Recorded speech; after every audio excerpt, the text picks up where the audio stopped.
நாம் யாருமே தவறு செய்யவில்லை, எல்லாமே சந்தர்ப்பம்தான்.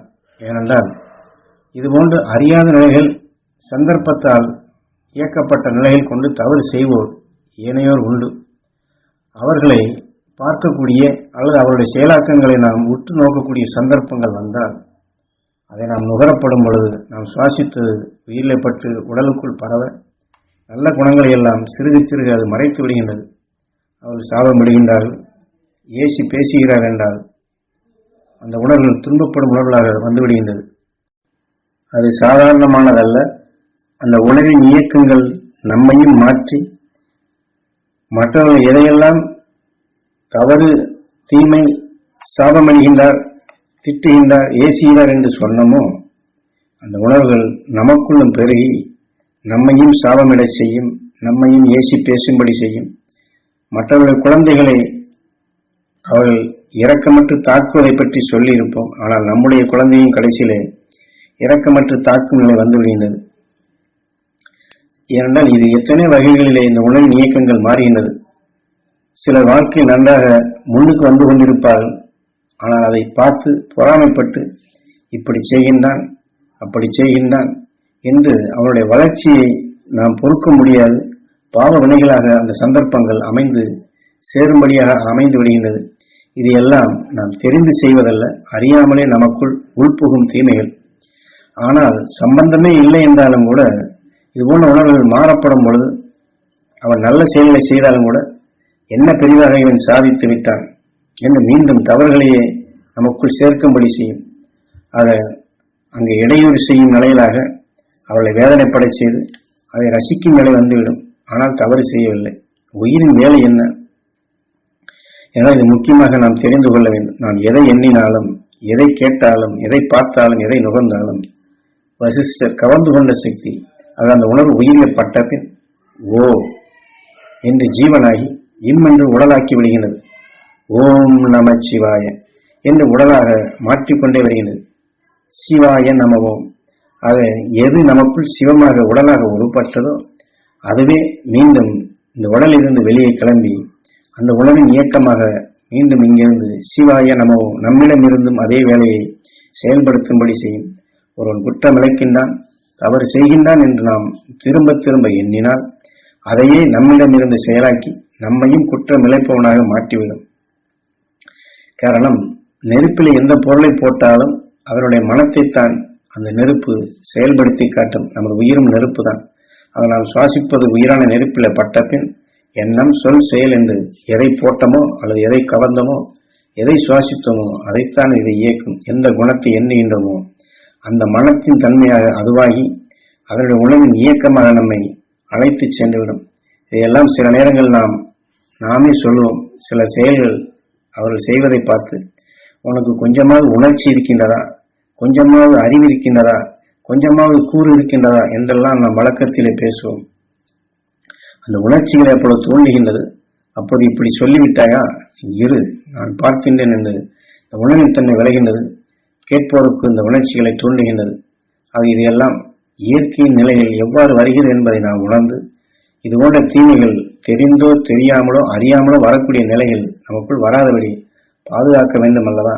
ஏனென்றால் இதைத்தான் குருநாதர் எமக்கு உணர்த்தி மாமகரிஷி ஈஸ்வராய குருதேவர் 20 வருடங்கள் காடு மேடெல்லாம் அலையும்படி ஊரை சுற்றி உலகை சுற்றும்படி செய்து அத்தனை பேருடைய அனுபவங்களை பெறும்படி செய்தார். ஆக ஒவ்வொரு குடும்பங்களையும் அங்கே நடக்கக்கூடிய நிகழ்ச்சிகளையும் சிறுக சிறுக சுட்டி காட்டி அவளுக்கு தெரியாமலே இதை நுகர்ந்து பார்க்கும்படி செய்து அவள் தவறு செய்யவில்லை என்றாலும் தொல்லைகள் எப்படி அந்த குடும்பங்களில் வருகின்றது, தவறு செய்பவர்களாக குற்றம் இழைப்பவர்களாக எப்படி மாற்றுகின்றது, பாவ வினையாக சாப வினையாக தீய வினைகளாக அவர் உடலில் எப்படி உருவாகின்றது என்பதை காட்டி இதை போன்ற தீமைகள் அவருக்குள் இயக்கும் அறியாத நிலையிலிருந்து மீட்க அவர்களுக்கு என்ன செய்ய போகின்றாய்? இது குருநாதர் எம்மிடம் கேட்ட கேள்வி.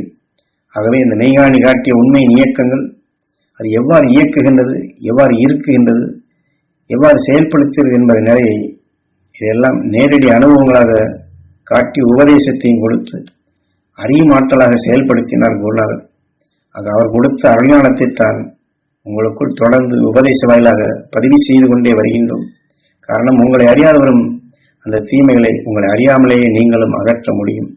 அகற்ற வேண்டும் என்றால் அத்தகைய எண்ணம் வசிஷ்டர் தீமையிலிருந்து விடுபட வேண்டும், தீமையிலிருந்து அகல வேண்டும் என்று நாம் இதை ஆசைப்பட்டு ஏங்கி பெற்றோம் என்றால் உயிருக்குள் இந்த உணர்ச்சிகள் இயக்கப்பட்டு இதையும் உயிர் ஓம் நமச்சிவாய உடலாக மாற்றும், அதை ஜீவன் பெற செய்துவிடும்.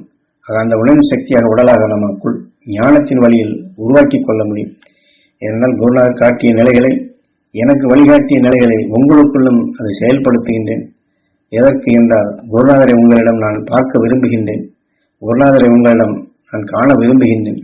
ஏனென்றால் தீமையில் என்னை அறியாமலே எப்படி சாடுகின்றது, அதிலிருந்து ஒவ்வொருவரும் அந்த அறியாத நிலையிலிருந்து அவர்கள் அகல வேண்டும் என்று அந்த மகிழ்ச்சி நட்சத்திரத்தில் நீ பாய்ச்சி என்று சொன்னார்.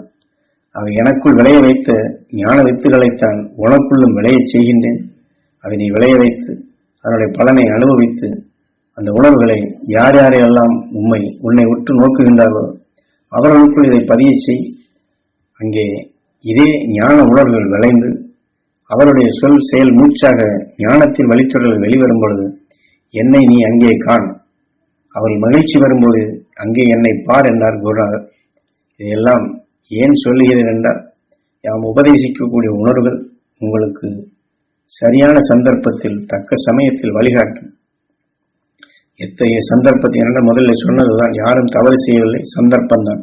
ஆகவே எத்தகைய சந்தர்ப்பத்திலும் ஞானத்தின் தொடர் கொண்டு அறியாதவரும் தீமைகளை அகற்ற வேண்டும் என்று குரு எமக்கு இட்ட ஆணைப்படி இதை செயல்படுத்துகின்றோம்.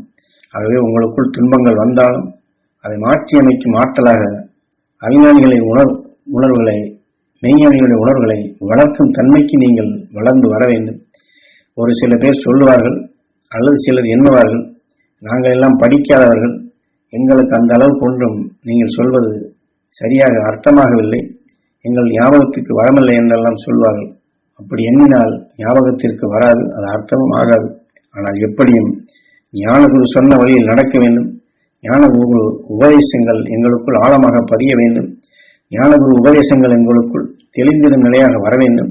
ஞானகுரு உபதேசங்களை நாங்கள் தெரிந்து தெளிவான வழியில் அதை சிந்தித்து செயல்படும் ஆற்றலாக பெற வேண்டும் என்று ஒரு சொல், யாம் இவ்வளவு ஞான வாக்குகளை எண்ணி நடங்காது கொடுக்கின்றோம். அதில் ஒரு வாக்கினை ஒரு சொல்லினை எடுத்துக்கொண்டாலும் அதை நீங்கள் பற்றுடன் பற்றினால், அது ஞானகுரு வழியில் அதை பெற வேண்டும் என்று விரும்பினால், அதை உங்களுக்குள் வளர்க்க வேண்டும் ஆசை இருந்தால், அதை பெறுவோம் என்ற நம்பிக்கை இருந்தால், நிச்சயம் உங்களுக்குள் உண்மையை அது விளக்கி காட்டும் என்று ஒரு சொல்லிலேயே ஒரு வாக்கிலேயே மெய் உணர்வுகளை உங்களுக்கு குருநாதர் காட்டிய சகல சக்திகளையும் உங்களுக்கு கிடைக்கும்படி செய்கிறேன் என்று அருள் வாக்கினை குரு இதிலே நமக்கு கொடுக்கின்றார்கள்.